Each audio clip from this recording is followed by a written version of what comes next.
Welcome to What About AI? If you've heard our intro, this podcast is focused on individual jobs and careers and the effects that are going to occur from the AI and robotics revolution. Today, we're tackling the topic of air traffic controllers, and this one is near and dear to our hearts. And I laugh a little because before we built this podcast or this business, we wanted to find a way to help air traffic controllers. We felt bad for them based on Definitely. just the news we had heard. I have a friend who's an ex air traffic controller. He retired, and the stories he told me were heartbreaking. So we took it upon ourselves to find a way like, hey, it's an AI revolution. We're both software engineers. We could probably build a solution to help them help themselves. And we took to Reddit and other forums to start talking to air traffic controllers. And it would be an understatement to say they didn't want our help. It was bold rejection. But today we're going to talk a little bit about what's going to happen to air traffic controllers as a result of all these changes in artificial intelligence and robotics and just automation in general. So, Sean, I'll pass it over to you to start. Yeah, no, sounds good. And yeah, I mean, the theory, the way it went, where we were curious to kind of learn more about the space. And if we're recording this in the January timeframe, 2026, 2025, there was a lot of discussion about ATCs and the industry itself, which has really been through it, to say the least. I feel for those group of folks.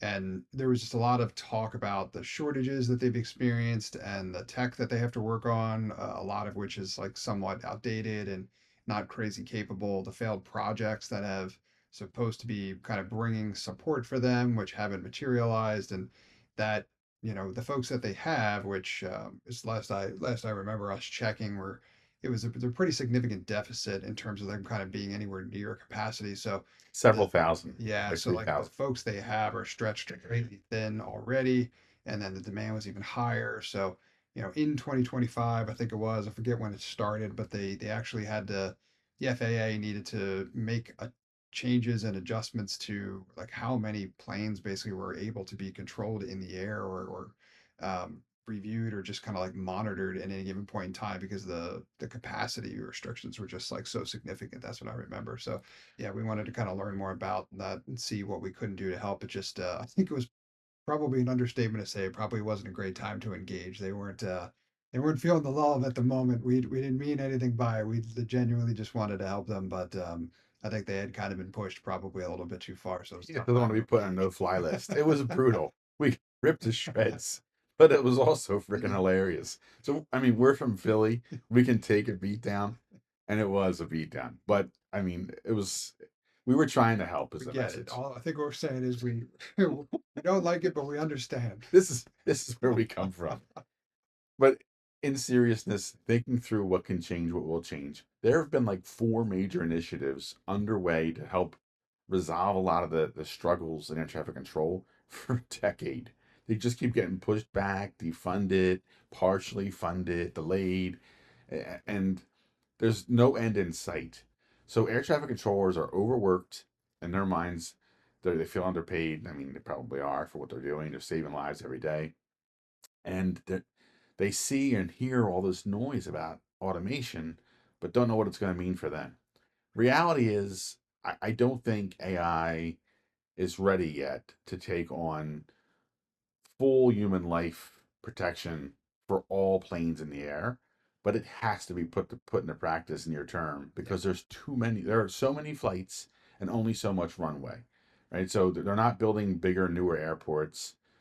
They're not going to go hire a mass of thousands of air traffic controllers. They have to find other ways. So they're looking at drones right now, AI-enabled drones to kind of position themselves near the airport to get real-time visuals. They're looking at enhancing the radar system they use for air traffic control for low flying objects. Helicopters and a lot of low flying planes aren't governed or managed by air traffic controllers. They're supposed to listen if they're given a directive, but they're not always tuned in. So there's so much going on in the air that AI and automation is necessary. But what does that mean for the air traffic controller?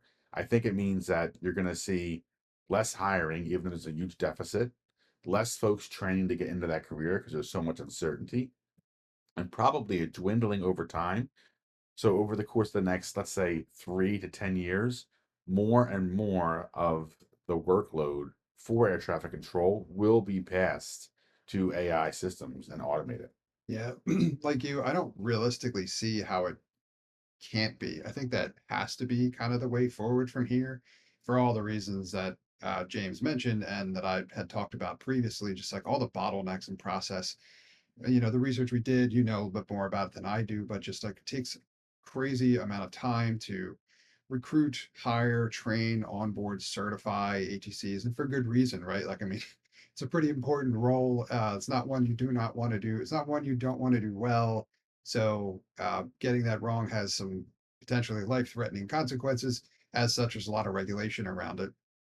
At the same time, everything that we found in terms of like the folks we talked to who are ETCs, the people that reached out to me about some of those posts, DMs and stuff like that, they shared a little bit more insight into just how like handcuffed the controllers are based on what the current version of the technology is realistically capable of, which seems like it's really not much old, kind of like archaic systems. So expecting some pretty significant updates there as well too. But for whatever reason, they haven't been able to kind of close that gap in getting ATCs the help that they need. I think the only answer or maybe I should say, probably the most practical one that's likely to play out in practice is to try to close that gap with technology. So I think questions I have are related to kind of like, how do we see that evolving? More technology, more automation.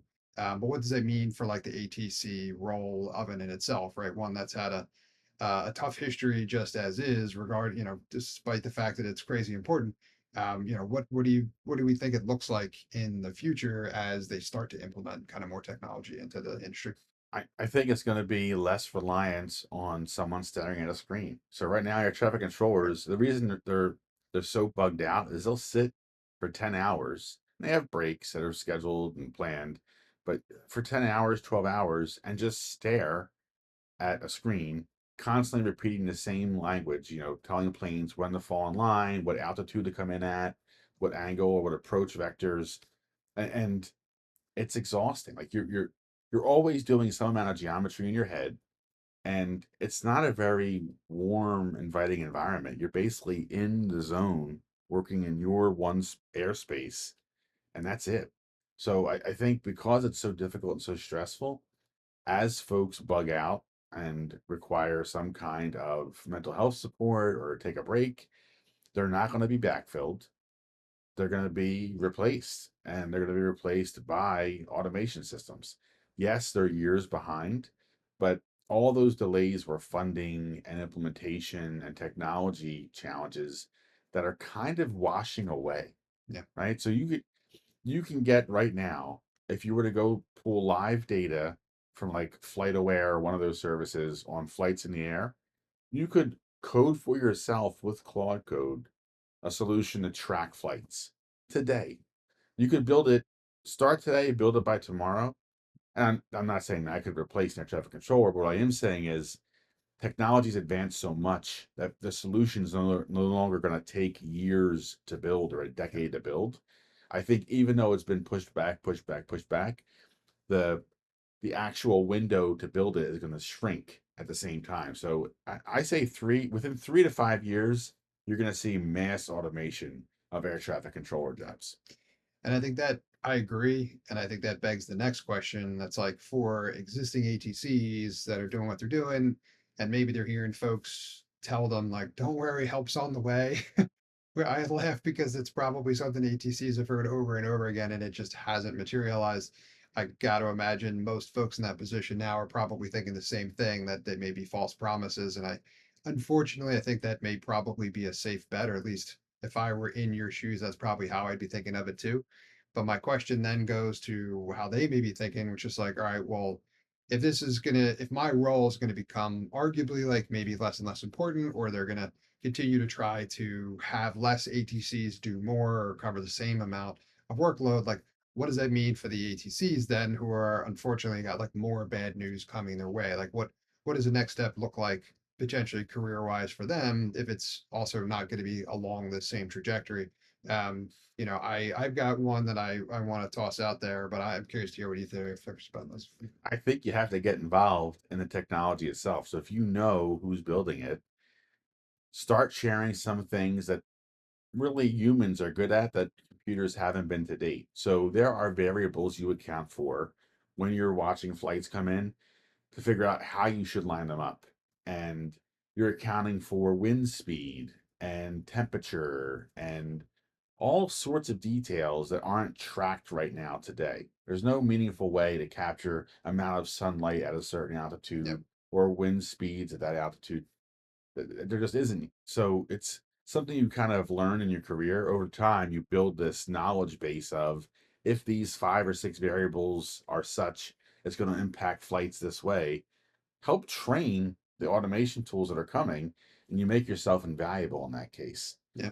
Agreed. Well said. I think that's a pretty solid bet for sure in terms of one that you can more than likely count on if you're staying on that same trajectory. I want to toss another one out there. I want to get your reaction on this one as well too. And I'm not trying to make the world harder for the FAA, but for the ATCs out there, I think as James talked about how intense that work can be, um, you've got some unique skills for sure. And I think we did a little bit of research as well too, because we were curious about how this typically goes. Like what happens when, their jobs are impacted. Oh, I think it was the government shutdown, which was a massive, really brought this topic to the forefront yet again, because the ATC's pay was in question, which still blows my mind in terms of like who you want to make sure that you pay. You would think they would be at or near the top of that list, but somehow they were not, which is mind. But where I'm going with this is potentially considering like a career change, right? And like looking for how you can apply those skills that you've acquired in doing that work previously, handling stress really well, being able to multitask effectively, all that kind of stuff. But uh, using those skills to kind of take them and go elsewhere into different like industries and job types and stuff like that. So curious what your thoughts on that one. Well, I mean, geometric mathematical intelligence is kind of inherent in almost every air traffic controller. You have to have that skill. It's like a Yeah. natural talent. Stress definitely. Like most of the air traffic controllers I talked to and worked with, the impression I got and just interacting with them is they can tolerate an insane amount of mental pressure and stress and anxiety, or at least put themselves in a bubble temporarily to allow that to exist on the outside and do what they have to do. That's a unique level of focus most people can't achieve. I don't think you can learn that. I think it's something really, it's like a natural skill. Yeah. So where could that be applied? A lot of places. I mean, in many medical professions is Tech necessary. for sure. Tech. In tech, actually, yeah, it's true. There's going to be a lot of environments in the not too distant future where you're going to have to be able to think rationally um, and calmly in very challenging circumstances. And Yep. I'm not talking about a robot uprising, which is a real I possibility was at just this gonna say, point. thought that's where you were going with that. Didn't. Um, Someone needs to control the robots. Keep an eye on just have like a Terminator light up behind us. ATCs. But that's what I think. Cool. No, I think it's fair. Yeah, it's gonna be interesting to see how it plays out from here. So, anything else you think we should cover on the ATC topic, or I mean, the ATCs we worked with, all of them were effectively hopeless. I didn't encounter one that felt confident that something could be done to help them. I I would say the help is coming, but probably not in the way that you want. The automation is going to happen, and if you want to stick around, like if you're a young ATC, you just got started, you're just this is the beginning of your career, that job's not going to exist for 30 years the way that it does today. There may be some countries or small areas, like small air bases, that need you in the future because they're not going to upgrade AI for a while. But for all the big players, like if you're looking at the Triad or other, you know, you got to think about how you can get involved in what they're building to automate and how you can help make sure that system works. And that's really the future of your career over the next 5, 10 years. yep, well said. And if that doesn't sound like a fit, kind of prepare for what maybe next beyond that as well too, because a lot of those skills I think are transferable and going to be important in other industries as well too. Plus, for those of you out there that are listening that maybe are ATCs or have some history in it, we'd love to hear some feedback from you as well too, in terms of like what's going on the inside or any thoughts or feedback you have about what we shared here. You've already teared us up once, so Yeah, give us the best you got. Well said. It was So, hilarious. yeah, no, it was a good time. We Um, enjoyed it. one last thing before we go. So before we did any of this, we were thinking of helping ATCs, and that didn't go exactly the way we wanted, but it kind of brought us here. And that is, we're trying to make sure everyone has the help they need to get through the AI and robotics revolution that's happening. We've built a platform called joinorDie.ai. If you were recently laid off and you need help, there are tons of free services online that'll help you get navigate the government websites, get yourself health insurance for yourself or your family, and kind of work through the steps right after getting laid off. We also have built tools, including the What About AI newsletter, that'll give you all the information you need specific to your job and also just in general. There's a weekly version, which is free. That'll give you kind of a weekly digest of things that are happening in the general AI space. And there's a daily version that's specific to each job, function, and career. So if you tell us what you do for work, we'll be able to give you daily insights about what's changing in AI and robotics. And it is changing that fast that each day you'll get a newsletter that tells you what you should be keeping your eye on or be focused on. So check those out for sure. And like Sean said, light us up in the comments. We want to hear more.